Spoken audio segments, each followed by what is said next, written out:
Sorry, this table's for family only. My sister smirked at her engagement party, pointing toward a fold-out chair by the trash can. Everyone laughed as I sat alone. Then the bill arrived, $4,800. The waiter looked at me. I just smiled and said, "Not my table." My name's Steven. I'm 32, the oldest kid, and the one who fixes things. I pour concrete for a living, frame houses when the crew's short, and spend my evenings with a tape measure in my pocket because it feels wrong not to have one. My hands are rough, my back complains, and my phone background is a photo of rebar tied in a perfect grid because it made me proud. That's me. In my family, I'm the guy who shows up with a toolbox when someone else breaks a cabinet door.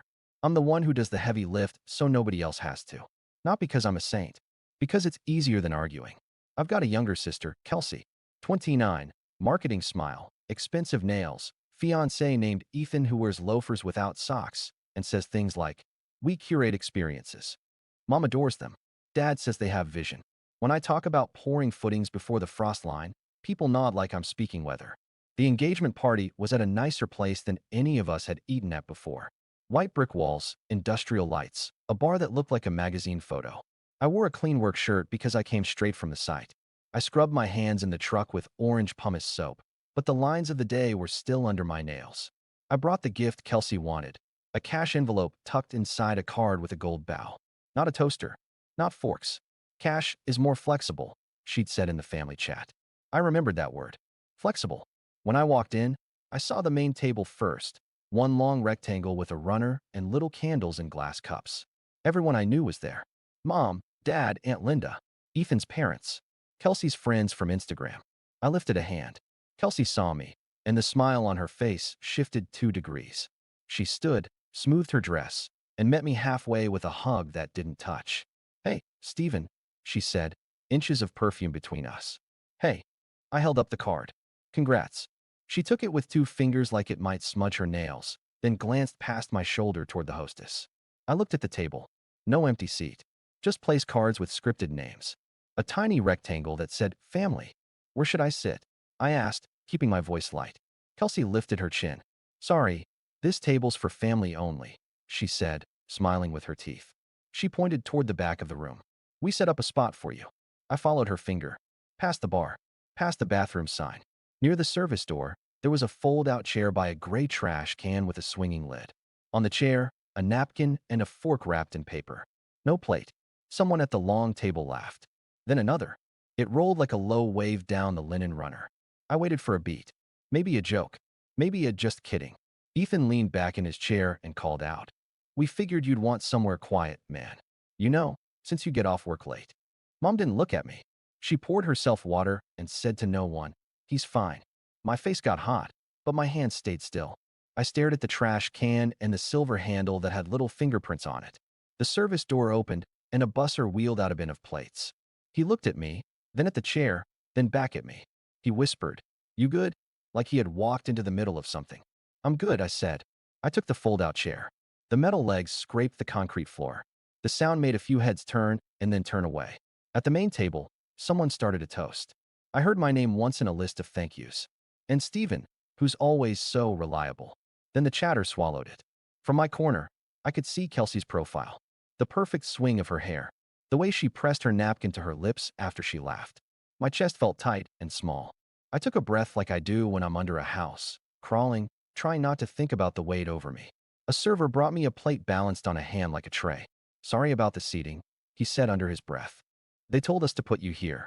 "It's fine," I said again. The fork was light. The chair wobbled. Kelsey lifted her glass. "To family," she said, loud and bright. Everyone echoed it. I swallowed water that tasted like metal. Halfway through the main course, Dad came by to pat my shoulder. "Don't sulk," he said. "It's Kelsey's night." "I'm not sulking," I said. "I'm sitting." He gave me a look like I was being difficult, then drifted back. The cake came. The waiter cut slices at the head table first, passing plates like treasure down a line. When the tray finally swung my way, Ethan's mother leaned in to the server and whispered something. My plate went past me, then past again. The tray was empty when it reached my side. The busser caught my eye and winced. "I'll check the kitchen." "Don't worry," I said, and folded my napkin like a blueprint. I watched candles blink in the air conditioning.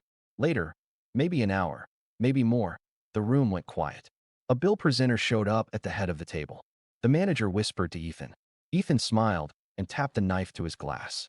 Okay, team, he said like work. We've arranged the check a special way. He made eye contact with me from across the room. The waiter followed his line of sight. The busser returned, set a small slice of cake on my wobbly chair's corner, and breathed. I'm sorry, man. I looked up and found the waiter looking back at me, leather bill folder in his hand. Everyone else was looking too. I felt the air thin, the same way it does when you crawl into a space and realize you might not fit. My jaw unclenched. I smiled. Not my table, I said. The waiter stopped. The laughter didn't come this time. Just eyes and the sound of a cooler motor behind the swinging door. I didn't always sit by trash cans. It just sort of happened over time. Our house when we were kids was small, a crooked 1960s ranch with a roof my dad kept promising to replace. When it rained hard, water tapped into buckets in the hallway. Dad would say, "Good thing we have a son," and hand me a ladder. Kelsey got piano lessons. I got shingles under my fingernails. By 16, I was on a framing crew summers and weekends. By 18, I had a reputation for showing up early, hauling more than my weight, not complaining about the heat. I didn't do college. I didn't ask my parents for money. I fixed the porch, then the fence, then the plumbing when the kitchen sink coughed brown water. Mom would post a photo and write, "So blessed to have a handy son." When Kelsey moved to the city for her marketing job, I loaded her U-Haul, drove it, carried her furniture up 3 flights, hung her shelves, and paid the security deposit while she waited for a direct deposit to hit. "I'll pay you back the second I can," she said, hugging me hard enough to smell her hairspray. I told her not to worry. 6 months later, when I asked about it, she blinked like she had never heard those words. "Stephen, don't be weird about money. It's family." That became a chorus. "Don't be weird about money. It's family." It came from Mom when she asked me to co-sign her new SUV because her score wasn't reflecting her true reliability. It came from Dad when he used my Home Depot card just until payday. It came from Kelsey most of all. Brunches charged to my card. Venmo requests that never reversed. Little totals that stopped feeling little when I laid them out like studs on a sawhorse. I kept a spreadsheet for sanity. Dates, amounts, reasons. $350 for Kelsey's first month of city parking. $780 for her emergency dental work. $1,900 for Ethan's bridge loan when his crypto something timed the bottom wrong. $2,500 for Mom's car down payment. A dozen $60 here, $120 there. I looked at the columns at night, the way you look at a crooked wall and know exactly where it's out of plumb. Every time I tried to talk about it, I became the problem. "You're obsessed with keeping score," Mom said once, stirring sugar into tea. "Your sister needs support while she builds her brand. Kelsey brings opportunities to this family," Dad added. You bring muscle. Both matter." I started saying less. It was easier to carry a beam than argue about one. The little betrayals got weirder. I found out Kelsey had listed my address on a store credit application because it looked more stable. I discovered my Netflix profile replaced with guests and a kid's profile named after Ethan's dog. When I reset passwords, Mom called to say I was punishing Kelsey for succeeding. Then came the invite to the engagement party. The group chat blew up with color palettes and signature cocktails. Kelsey sent a registry link with sections labeled must, want, and if you love us. Every item had a note. Cash preferred. I texted, "What do you actually need?" She replied, "A generous brother." Smiley face. The week before the party, Kelsey called me on my lunch break. I was sitting on the back bumper of the work truck, eating a ham sandwich. "We were looking over the numbers," she said, voice bright. "And since you're, doing great financially, I mean, blue collar, but still, we figured you could take care of the venue minimum. It's only fair. Family shows up." I chewed, swallowed, fought the heat crawling up my neck. "How much is the minimum?" "Don't be weird. Ethan's handling it." "Then why are you calling me?" She sighed. "Because we shouldn't have to explain. You know what? Forget it. Just bring the envelope we talked about. Don't be cheap." The call ended. I stared at the parking lot gravel and thought about anchors, the metal kind we epoxy into concrete so beams don't shift when the wind tests them. My boundaries weren't anchors. They were painter's tape. 2 days later, Dad showed up at my duplex with beer and a speech. He sat at my small table, took a long pull, and said, "Your sister is marrying up. Don't mess this up with your pride. You know how you can be." "How can I be?" I asked. "Stubborn. Counting pennies. Making everything transactional." "Keeping track of money isn't making it transactional," I said. It is a transaction. He waved a hand. This is bigger than that. It's family positioning. You'll get yours when it's your turn. I didn't say, my turn never comes. I just nodded and put the beer in the fridge. The morning of the party, Kelsey texted a seating chart. My name wasn't on it. I asked, where am I? She replied with a heart and a thumbs up. No seat number. I went anyway. I always go. That's the trap. You go because not going is worse. You go because the story they'll tell if you don't is nastier than the truth if you do. At the restaurant, the hostess looked at her tablet and said, "Oh, you're Steven." Then she bit her lip, like she'd been told a joke and wasn't allowed to laugh. And then there was the chair, the trash can, the laugh that ran like a current, the slice of cake balanced on a wobble, the bill folder in the waiter's hand, the heat in my face, the way my mouth shaped, not my table. You ever feel a whole life click into place around a sentence? That happened. Here's the part one didn't see coming. The room didn't know what to do after I said it. The waiter froze. Ethan's smile wavered. Mom blinked twice. Then Kelsey cleared her throat. "Steven, don't be dramatic." She said it lightly, like she'd practiced it. "We just assumed, you'd be generous." The waiter still held the folder. He looked truly stuck. I stood up, not fast, and the chair scraped again. "Help whoever ordered that," I said, nodding at the folder. "I'm not on that table's check. I'm on this one." I patted the scarred concrete next to my fold-out. People shifted in their seats. Whispered. Ethan laughed again, higher this time. "Dude, relax. It's all in fun." I thought about the spreadsheet. I thought about the cosign. The day I troweled a slab in August heat while Kelsey texted me from a rooftop pool. I thought about anchors. My phone buzzed in my pocket. A text from Mom. "Don't embarrass your sister." I put the phone face down on the table and slid my slice of cake into a napkin. The busser's eyes were soft. "You okay?" he asked again. "Better than I was an hour ago," I said. The manager came over finally, a careful smile on, like approaching a dog that might bite. "Is there a problem?" "No problem," I said. "Just not my table." I didn't raise my voice. I didn't make a scene. I took a breath and felt something settle inside me like concrete curing. On my way out, I left the card in the busser's hand. "Give this to Kelsey," I said. "Or don't. Up to you." Outside, the air was cooler. I stood on the sidewalk, watching cars slide past. My hands were steady. That felt new. Then my phone lit up. Family group chat. The messages stacked fast. "Mom, Steven, where did you go?" "Dad, you owe your sister an apology." "Kelsey, grow up." "Ethan, bro, you made the staff uncomfortable." "Not a good look." "Aunt Linda, honey, money comes back. Family doesn't." I typed, deleted, typed, deleted. Then I wrote 2 words. "I'm done." I put my phone in my pocket and walked to my truck. Somewhere behind me, a waiter explained a bill to a table with a pretty runner and little glass candles. The next morning, my front door shook like someone was trying to free it from its hinges. I opened it to find Mom and Dad on my stoop, both in yesterday's clothes. Mom had puffy eyes. Dad had the look he gets when he's already decided he's right. "We need to talk," Mom said, pushing past me. "Coffee?" I asked out of habit, then hated myself for asking. They sat. Mom didn't. She paced my small kitchen like she was burning a trench. "You humiliated your sister," she said, voice sharp. "In front of her future in-laws." Dad folded his arms. "That bill was always going to you. Ethan said it that way because you're the stable one." I leaned on the counter. "You seated me by a trash can." Mom waved a hand. "The restaurant messed up. Your daughter pointed me there," I said, then laughed. She opened her mouth, closed it, then jabbed a finger at me. "You were so sensitive." "It was a joke." "You made it ugly." I put my phone on the table, opened the spreadsheet, turned the screen toward them. Rows and rows. Dates. Totals. Notes. "What is this?" Dad asked. "A list," I said, "of every time I paid. Every time you said it was family. Every time it wasn't a loan, it was an obligation." Mom peered at the numbers. "You've been keeping track?" She said it like I had kept jars of teeth. "Yes," I said, "because someone had to." Dad's jaw tightened. "You think you're owed for helping your family?" "I think I'm done being your ATM," I said, steady. "I think boundaries are not punishments." Mom crossed her arms over her chest. "So what? You're cutting us off." "I'm cutting off access," I said.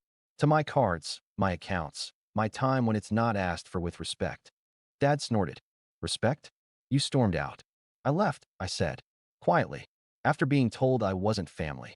Silence. The fridge hummed. Mom's voice softened like she had switched scripts.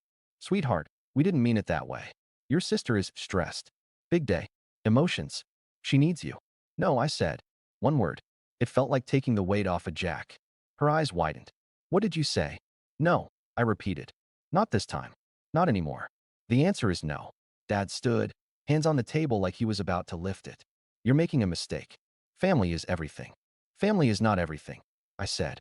Family is people who act like family. Mom's mouth trembled. We raised you. And I appreciate that, I said. I also poured your patio, rebuilt your deck, fixed your pipes, and co-signed a car I don't drive. I don't need a medal. I need a seat at the table that isn't next to a trash can. Dad's face flushed. You're ungrateful. I met his eyes. I'm done. He pointed at the spreadsheet. Delete it. No. He took a breath like a bull and then stopped. Maybe he saw something in my face he hadn't seen before. Maybe he remembered the weight I carry all day and realized I could carry a fight too. Mom switched tactics again. Tears. If you don't help with the bill, your sister can't cover the difference. The venue charged a service fee. They'll put it on her credit. She'll be ruined. I wanted to laugh. Not because debt is funny. Because of the theater. How much? I asked. She brightened. Quick. Only $4,800. I nodded. Then she and Ethan can pay it. It's their party. Mom stared. You always were crueler than you look. Dad grabbed the doorknob. We'll remember this. I'm counting on it, I said. They left. The door closed. I stood in the quiet and felt my hands shake for the first time. Not fear. Adrenaline and the absence of something I'd carried for years. My phone started again. Kelsey. Then Kelsey again. Then Ethan. Then Aunt Linda. I let them all go to voicemail. Then I sent one text to the group. If you need a contractor, get a quote. If you need money, go to a bank. If you need me, try respect. That afternoon, I went to the job site and tied rebar with a speed I hadn't felt since I was 19. Every twist was a sentence I hadn't said for a decade. No, not this time. I won't. Not my table. That night, someone slid an envelope under my door. I opened it with a utility knife. Inside, a printout of a bill, a photo from the party, and a note in Kelsey's handwriting. You did this. Fix it.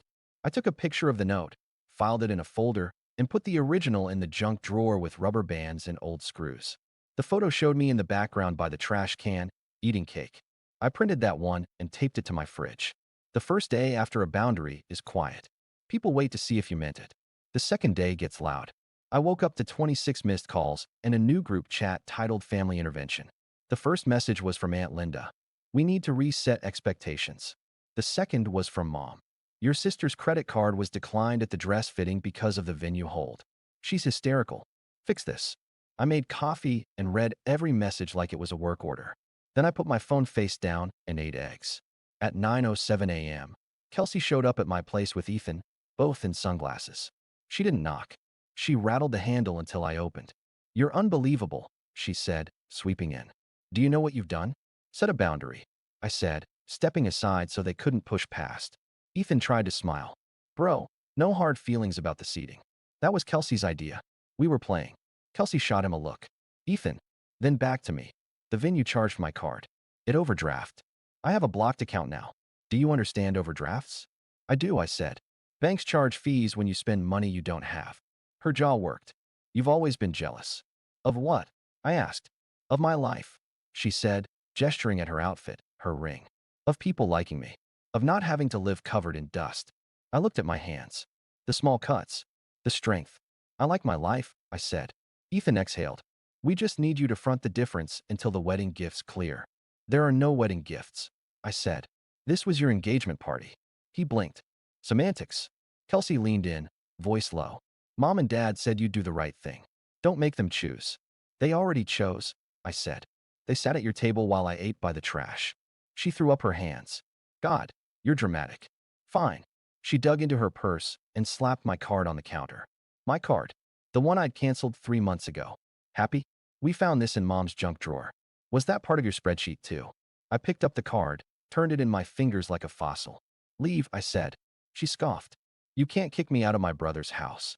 I can, I said, and opened the door. Ethan tried for a final move. We'll tell everyone you refused to help your own sister with a basic family expense. You already did, I said. It didn't work. They left. The hallway smelled like her perfume for an hour after. At noon, my boss pulled me aside. You okay? He asked. Your mom called the office. She did what? Said there was a family emergency and you'd need an advance. I told her we don't do that. For anyone. He looked at me over his glasses. You want to take the afternoon? No, I said. I want to pour.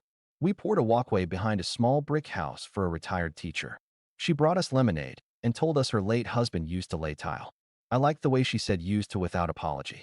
When we finished, I troweled the edges until they were clean enough to see a reflection. On the drive home, my phone buzzed again. Cousin Mark. Hey man, he said when I answered. I heard there's drama. Just so you know, people are saying you tried to stiff the staff. I laughed, one short sound. The staff is the only reason I didn't walk out sooner. They were kind. Mark hesitated. I believe you. For what it's worth. It's worth something, I said. That night, I changed passwords I should have changed months ago. I removed devices from accounts. I shut down an old shared phone plan I'd kept because Mom didn't like new carriers. I got 3 angry texts inside 10 minutes. What did you do to my Spotify? Steven, my phone stopped working. Wow. Petty. I put my phone on Do Not Disturb and slept like I had after my first full week on the framing crew, heavy and unbothered. By day 3, the storm turned. The group chat got quieter, then split into side messages I wasn't in. Aunt Linda texted, I don't agree with how they treated you. A cousin DM'd me a photo from the party I hadn't seen. Kelsey smirking, finger pointed, me in the background by the trash can. He added, I left early. Felt gross. I started hearing through sideways channels that the bill had been divided the old-fashioned way in the end. Ethan's dad covered half with a tight face. Kelsey's bridesmaids split a chunk, and my parents maxed a card they were hoping to keep clean for a trip. People were mad. Not at me. At the awkward truth sitting in the middle of their pretty runner.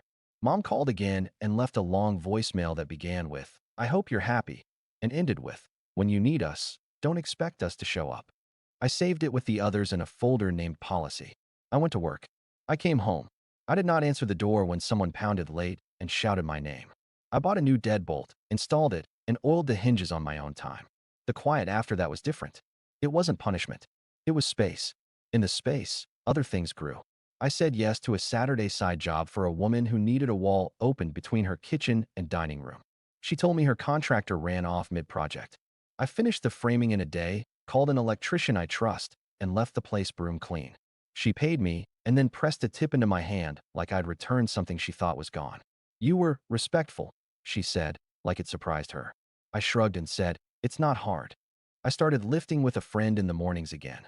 Pulled my old bike out of the shed. Fixed a squeak that had been bothering me for 2 years in a cabinet door because it bothered me and no one else. A week later, Kelsey emailed me a spreadsheet of her own. The subject line said, here. It was a list of what our family has done for you. There was unpaid rent from when I lived at home at 19. I paid it, we both knew it. 3 dinners from 2015, a list of Christmas gifts, and a note that said, Mom carried you for 9 months. I replied with one sentence. Thanks for the list. No reimbursements approved. She didn't write back. She posted on Instagram instead, a story with the words, blood isn't everything, over a boomerang of champagne. I laughed out loud. Then I closed the app and didn't open it again for a week. Real life moved. I took a small vacation day and drove to the lake with a thermos of coffee. I watched a guy teach his kid how to skip stones. I thought about my future the way you think about a deck you might add, where the sun falls, how the weight will sit, what anchors you need so it doesn't tilt under guests. On Sunday, I got a text from Dad. No hello, just, we're selling the house. We'll need your help moving. I typed, hire movers. He replied, we can't afford that. I asked, how much was the engagement party? He didn't answer. Monday, my foreman asked if I wanted to take on a crew lead spot that was opening up. You've got the calm people listen to, he said. And the spine. I almost said I wasn't ready. Then I thought about a chair by a trash can and said, I am. 2 weeks after the party, I went over to Mom and Dad's because Mom texted about a leak. Not as a son, as a contractor. I brought an invoice pad. Mom answered with red eyes like she'd rehearsed them. So you'll help, she said, relieved. I'll take a look, I said. My rate is on the invoice. She froze. You're charging your mother. I'm charging a client, I said. Family rates are for family. She swallowed hard and stepped aside. The leak was a bad wax ring on the upstairs toilet. I replaced it in 40 minutes. When I finished, I handed her the invoice. She signed. Her hand shook, but she signed. On my way out, Dad leaned in the doorway, voice low. You think you're better than us now? No, I said. Just not worse. I drove home with a copy of the invoice on the passenger seat. It felt like a receipt for air. A month later, silence. I skipped the wedding, not my table. set anchors for my pergola, blocked the venue call, and wrote the last line. Boundary $0 paid. I chose respect and peace. Today,